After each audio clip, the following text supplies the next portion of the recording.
So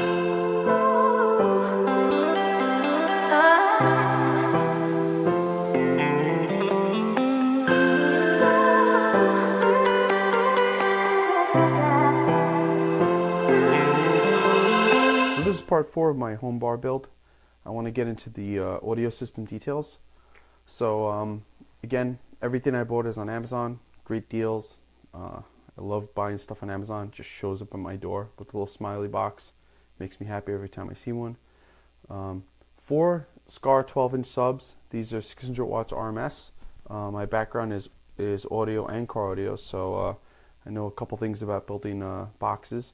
Normally I would have built a custom box. I would have built a ported box for this setup, but can't beat $60 shipped sealed box, complete, carpeted and everything. So I ended up going that with for now, and I think this is a pretty good starter setup. This may be a little extreme for some people, but when your background is car audio, 412s is probably the minimum you're going to want. This setup sounds amazing, and part of that is because of the power. So start out with 2 amplifiers I had laying around from a previous project. I was going to do a home theater build, and that project got canceled because I repurposed my basement. So I happen to have 2 iNuke amplifiers. One is iNuke 1000, which is around 600 to 800 watts RMS realistically, and an iNuke 3000, which is around 2500 watts. So I have 2500 watts going to bass, and I have around 800 watts going to my mids and highs. The iNuke is a DSP model, so I can actually fine-tune the frequency response, phase, and all sorts of other factors with the subwoofer amplifier. The iNuke 1000 is it's the basic cheap model. Both awesome amplifiers for the price. They're probably the best bang for the buck in amplifiers. They get you real power and real quality. This is a small rack setup. I have a blank space in the middle. I have VU meters, which I did just for looks because I like how it looks. And I have a power sequencer conditioner. The sequencer kind of turns things on in order, so you turn one device on, then the next, then the next, so you don't hit your power system all at once. And then I have that small mixer on the top, and that's such a great little mixer. It does so many things.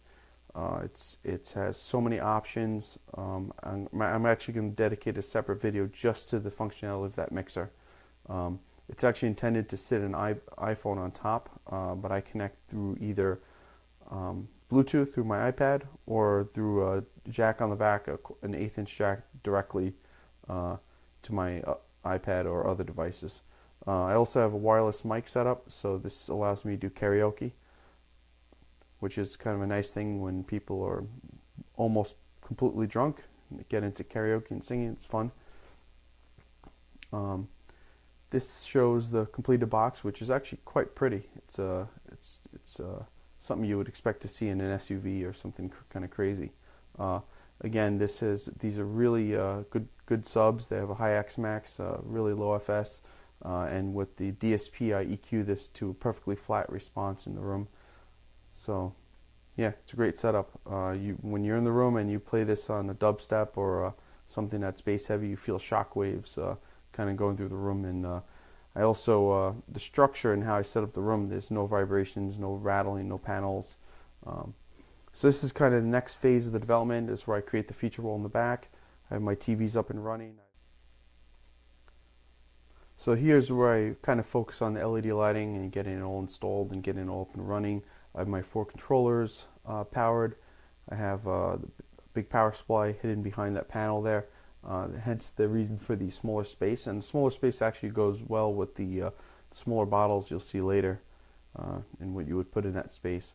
So here the panels are all off. What I had done is I had put in little basically pegs that are sideways mounted behind each panel, so I can actually pull these off anytime I want. I just lift them up by an inch and I pull them out, and then when I put them back, I put them in position, I drop them down, and they lock into place. So it allows me easy access to maintenance or adjusting things or fixing things or whatever. So you can see also the outlet on the back wall there. Cat in a box. You can see that many times in this video series. I probably have 10 pictures of my cat in a box, so it is what it is. So here's the kegerator setup. Originally I wanted to put the kegerator the taps mounted on the bar with the piping or the tubing going to the kegerator remotely. But I decided not to based on timing of when I need to get the project done.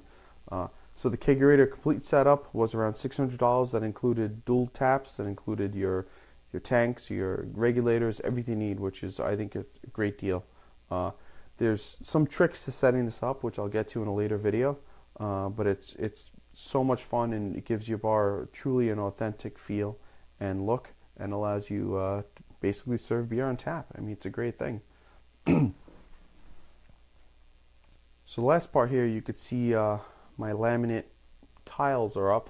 I don't know if I want to call them tiles or laminate flooring, but in any case, they're actually low-cost laminate flooring.